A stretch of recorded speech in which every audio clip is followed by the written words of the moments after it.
Okay, these are 1975 Honda CB360 carbs. I'm just going to take them apart. In the interest of saving time, I've already sort of pre-disassembled everything to make it all go quicker. Okay, so we're going to start by taking off the float bowls. There's going to be 4 screws around the float bowl, each one. These have washers on them. This last one here attaches to what looks like the idle adjustment screw.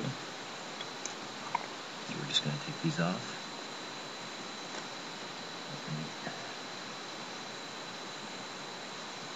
And off comes the bowl. There's nothing, there's just a gasket on the inside here, around here. Once we're inside, we're going to remove the jets by using an appropriately sized screwdriver that fits in here, nice and gentle. Taking off the main jet, taking off the slow jet. I believe this is a slow jet. And then taking off this little cover, which hides the pilot jet. Be careful with the pilot jet, you just use a screwdriver for that. And then to get it out, it will usually fall out, or you can try compressed air if it's a little stuck in there, but be gentle with that. If you strip it, it can be a pain to get out. Now, to get the floats off, I'm going to take a little tiny Allen head wrench and just gently tap it through the posts here. Not too hard. It shouldn't be difficult to remove. If it is, something's wrong, it's stuck. Don't hit it too hard. I've heard of people actually breaking the posts off of these things by whacking it too hard. You may need a little persuasion, just don't go crazy. Remember, these things are made of aluminum and brass and they're pretty gentle. So I'm using a rubber-handled screwdriver to do this.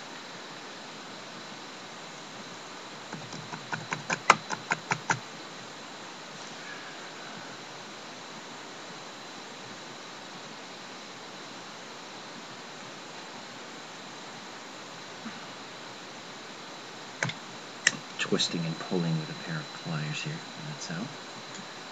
Floats lift straight up. The float needle dangles on there by a little wire.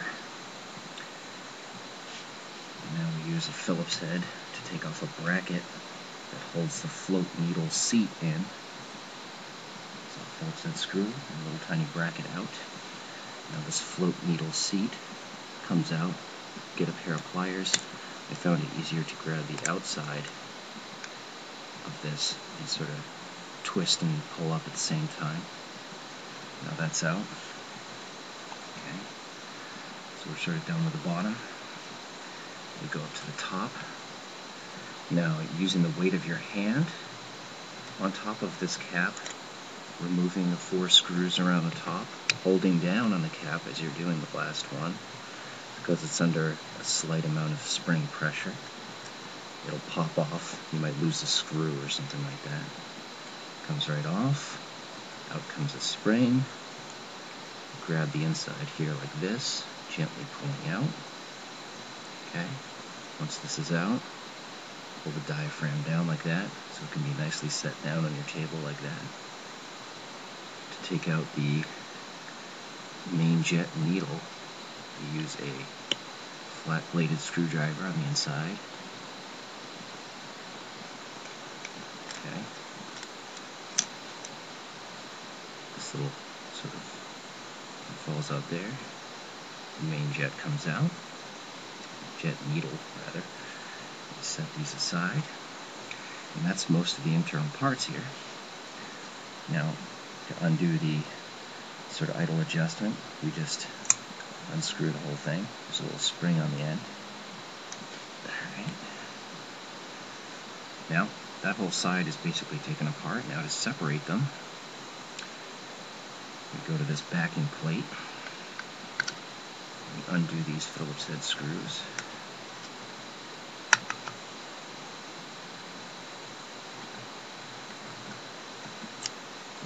Screws are coming out nice and easy. That's what I like to see.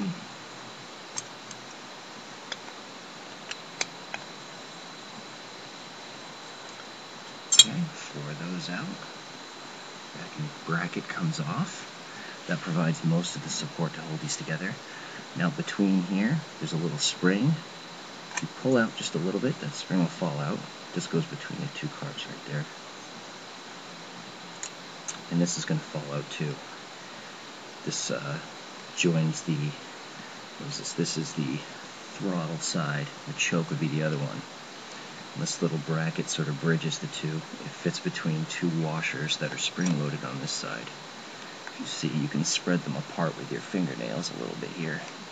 And this little arm here fits into that when they go together. Now don't pull them apart because there is a choke bridge on the other side.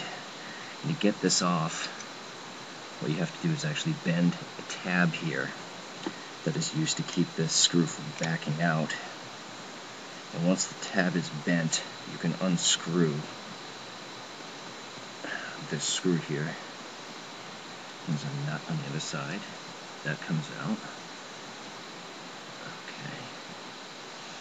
Now, gently pull that out. It needs to be squeezed through the throttle pull here.